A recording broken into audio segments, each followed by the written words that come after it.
오늘 아침을 여는 말씀은 하박국 2장 3절과 4절의 말씀입니다. 이 묵시는 정한 때가 있나니 그 종말이 속히 이르겠고 결코 거짓되지 아니하리라. 비록 더딜지라도 기다리라. 지체되지 않고 반드시 응하리라. 보라, 그의 마음은 교만하며 그 속에서 정직하지 못하나 의인은 그의 믿음으로 말미암아 살리라. 할렐루야. 오늘 말씀을 통해서 주님의 뜻을 깨닫는 그 지혜와 기도의 응답을 누리는 은총이 우리 모두에게 넘치게 될 줄로 믿습니다. 하박국 그 이름의 뜻은 껴안는 자입니다. 어려운 시기에 문제를 껴안고 힘든 사람의 마음을 껴안고 더 나아가 하나님의 뜻을 껴안는 사람이라고 하는 뜻이죠. 당시 국제 정세로는 아수르가 약해지고 바벨론이 부상하며 열강의 패권이 변하는 혼돈의 시기였습니다. 이러한 시기에 하박국 선지자가 두 가지 질문을 합니다. 첫 번째 질문은 남유다가 이렇게 부패하고 죄악에 가득 차 있는데 어찌하여 하나님께서는 가만히 계십니까? 라고 하는 호소 가득한 질문이었습니다. 그럴 때 하나님께서는 갈대아인들, 즉 바벨론을 들어쓰셔서 남유다를 다스릴 것이다 라고 말씀하십니다. 그러자 하박국 선지자는 생각하지도 못했던 그 하나님의 답변에 깜짝 놀라면서 두 번째 질문을 합니다. 아니, 그럼 무자비한 이방인 바벨론을 하나님의 도구로 사용하시겠다고요? 이해되지 않습니다. 그렇게 1장의 내용이 끝이 납니다. 이제 하나님께서 하박국 선지자의 질문에 답변을 하실 차례입니다. 그게 2장에 시작되는 것인데요. 여러분 혹시 이러한 생각은 해보신 적 있으십니까? 하나님께서 북이스라엘이나 남유다를 벌하실 때에 왜 이웃나라들을 이용하실까? 그냥 하나님의 손으로, 하나님의 권능으로 하나님께서 직접 벌하시지 마치 소돔과 고모라 때처럼 그냥 유황불로 다 쓸어버리시지 왜 악한 나라들, 하나님 믿지 않는 나라들을 사용하셔서 그들을 벌하신다고 하시지? 좀 이상하다, 이해되지 않는다, 이런 생각 해보셨나요? 그런데 하박국서를 통해서 알 수 있는 사실은 하나님께서 직접 유황불로 벌하시지 않는 그 이유는 주님은 이스라엘 사람들의 완전한 멸망을 원치 않으시기 때문입니다. 이스라엘이 이웃 나라들의 그 압제와 포악 속에서 하나님을 찾기를 바라셨기 때문입니다. 물론 평소에 고통이 없을 때에, 평안할 때에 하나님을 찾는다면 참 좋겠지만 연약하고 간사한 우리 인간은 고통이 없을 때는 간구함도 없더라고요. 저만 보더라도 살만하잖아요. 하나님 덜 찾습니다. 그러다가 점점 안 찾습니다. 그런데 인생에 기가 막힌 고난이 오거나 잠시 잃어버렸던 고통이 또 찾아오면 그때 비로소 눈물 콧물 흘리며 기도가 터져 나오더라고요. 얼마나 간사한지 모릅니다. 결국 하나님께서는 이스라엘 백성들이 돌이키기를 원하셔서 선지자들을 수없이 보내셔서 마음을 하나님께로 향하게 하시기 위해 애쓰셨지만 도무지 씨알도 먹히지 않기에 어쩔 수 없이 깡패 같은 바벨론을 사용하셔서 남유다 사람들을 교육하시는 거죠. 그럴 때 하박국 선지자가 묻는 겁니다. 하나님, 그럼 바벨론은 아무런 문제가 없는 나라입니까? 아니잖아요. 그들은 살인하고요, 성적으로 타락하고요, 하나님을 믿지 않는 악인들입니다. 그들부터 벌하셔야죠. 그들은 왜 가만두십니까? 오히려 왜 그들을 하나님께서 사용하셔서 이스라엘을 벌하려고 하십니까? 왜 그들의 번영함은 하나님께서 가만히 보고만 계십니까? 이해되지 않습니다. 그럴 때 하나님께서 정확하게 답변하십니다. 우선 하박국서 2장 2절에 이렇게 말씀하시죠. 너는 이 묵시를 기록하며 판에 명백히 새기되 달려가면서도 읽을 수 있게 하라. 한마디로 너 똑똑히 기억해 라고 하는 말씀입니다. 묵시라고 하는 단어가 나옵니다. 묵시는 계시의 하위 개념인데 특별히 공동체의 미래 운명에 대해서 예언하는 것을 묵시라고 합니다. 그래서 묵시는 종말과 뗄 수 없는 관계입니다. 옛날에는 요한계시록을 묵시록이라고 표현하기도 했다고 해요. 왜요? 종말과 관련되어 있는 내용이니까요. 앞으로 이스라엘 공동체의 운명이 이렇게 될 것이다 라고 하는 그 예언을 묵시라고 표현하는 겁니다. 이런 묵시를 너 마음판에 똑똑히 새겨 넣어라. 까먹지 말아라 라고 2절에 하나님께서 말씀하십니다. 이어서 3절에 뭐라고 말씀하시느냐? 이 묵시는 정한 때가 있나니 그 종말이 속히 이르겠고 결코 거짓되지 아니하리라. 비록 더딜지라도 기다리라. 지체되지 않고 반드시 응하리라. 3절 끝에 보면 비록 더딜지라도 기다리라. 지체되지 않고 반드시 응하리라. 이 말은 즉 종말에 이르게 될 것이다 라고 하는 뜻인데요. 누가요? 바벨론이요. 하나님께서는 바벨론의 죄악들도 다 하나하나 기억하고 계셔서 바벨론의 그 종말의 때도 오게 할 것이다 라고 말씀하신 겁니다.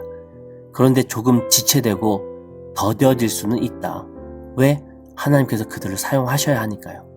그러나 반드시 그들의 죄값을 치르는 심판의 날은 올 것이다 말씀하시는 겁니다. 그러면서 하박구가 너무 억울해하지 말고 나를 의심하지 말아라. 너가 신경 쓸 것은 바벨론이 벌을 받나 안 받나 그걸 신경 쓸 것이 아니다. 너가 신경 쓸 것은 4절 끝부분에 나와 있는 것처럼 의인은 믿음으로 말미암아 살리라 라고 하는 것을 신경 써야 된다. 참 유명한 말씀이죠. 신약 성경에서도 이 말씀을 많이 인용합니다. 로마서 1장 17절, 갈라디아서 3장 11절, 히브리서 10장 38절. 원조는 바로 이 하박국 2장 4절의 말씀이었습니다. 의인은 믿음으로 말미암아 살리라. 지금까지 하박국 선지자는 큰 실수를 저지르고 있었어요. 하나님을 믿는 우리는 의인이고 하나님을 믿지 않는 저 바벨론 사람들은 악인인데 그런데 어떻게 하나님께서 저 악인들을 회초리 도구로 사용하실 수 있으실까 이해되지 않는다. 의인이라고 불리던 욥도 같은 실수를 저질렀었습니다. 하나님이 왜 의인이 고난받는 것을 허락하실까? 이게 욥의 질문이었어요. 왜 의인에게 이런 고난이 와야 하나? 도무지 이해되지 않습니다. 주님 답해 주세요.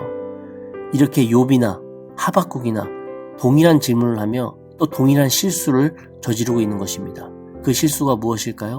왜 악인인 바벨론을 사용하셔서 의인인 우리를 벌하시려고 하십니까? 이 질문에서 틀린 말이 하나 있습니다. 무엇일까요? 바로 의인이라고 하는 단어입니다. 하박국 선지자가 무슨 실수를 하고 있는가?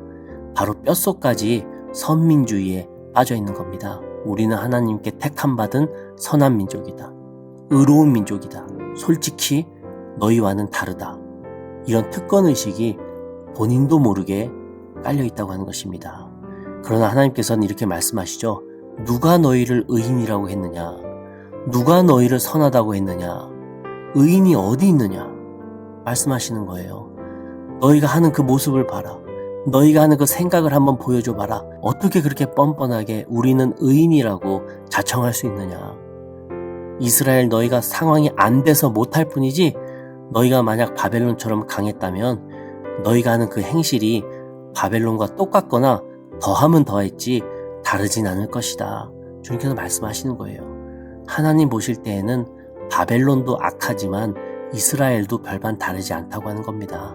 정도의 차이가 아주 조금은 있을 뿐 전부 하나님 뜻에서 벗어난 민족들이라고 하는 것이죠. 그러니 하박국 선지자가 신경 쓸 부분은 바벨론이 벌 받나 안 받나 이게 아닙니다.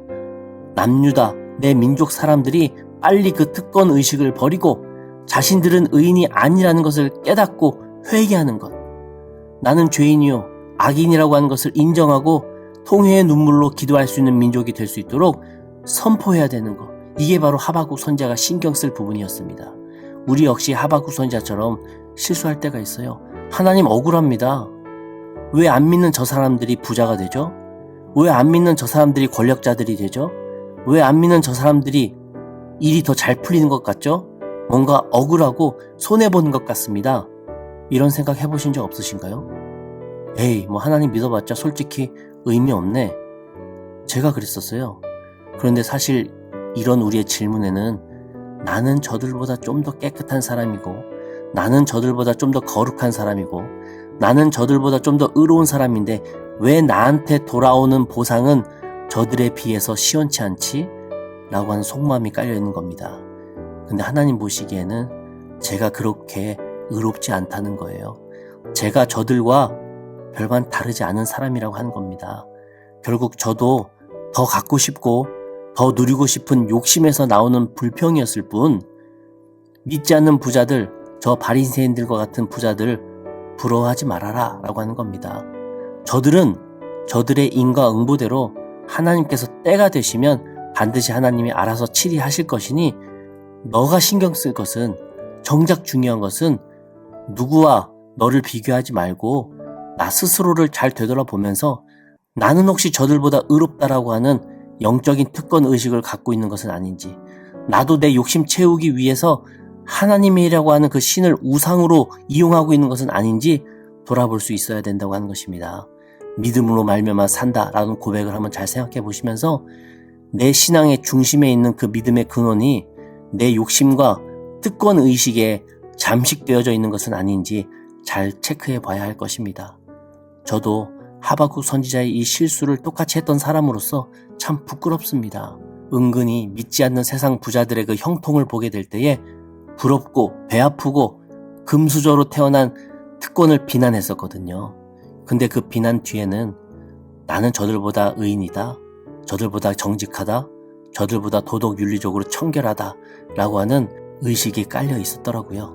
근데 만약에 입장이 바뀐다고 생각하면 저는 그들보다 더 타락할 것이고 더 망나니가 될 것이고 더 주님과 멀어지는 삶을 살겠더라고요. 제가 누굴 비난하고 욕할 입장이 아니라고 하는 것을 이 하박국 선지자를 통해서 깨닫게 되었습니다. 우리가 오늘 하루도 혹 나는 저 사람보다 더 의롭다라고 하는 생각이 내 안에 숨겨져 있는 것은 아닌지 살펴보면서 나도 주님 보시기에 참 부족하고 깨지기 쉬운 그릇이라는 것을 기억하시면서 부럽고 이해되지 않는 그 사람과 나를 비교하지 않고 나부터 주님과의 관계의 정립을 잘 쌓아가는 저와 우리 성도님들 되시기를 간절히 부탁을 드립니다. 그러다 보면 그 과정 속에서 내 믿음이 더더욱 더 깊어지고 내 믿음의 열매로 인한 삶의 기쁨도 선물로 받아 누리는 귀한 역사가 있게 될 줄로 믿습니다. 그런 은혜를 누리시는 저와 우리 영토보 중앙교회 성도들 다 되시기를 간절히 축원합니다. 내일은 의인은 믿음으로 말미암아 산다라고 하는 그 말씀의 의미를 3장의 내용을 통해 살펴보며 은혜를 나누겠습니다. 함께 기도하시겠습니다.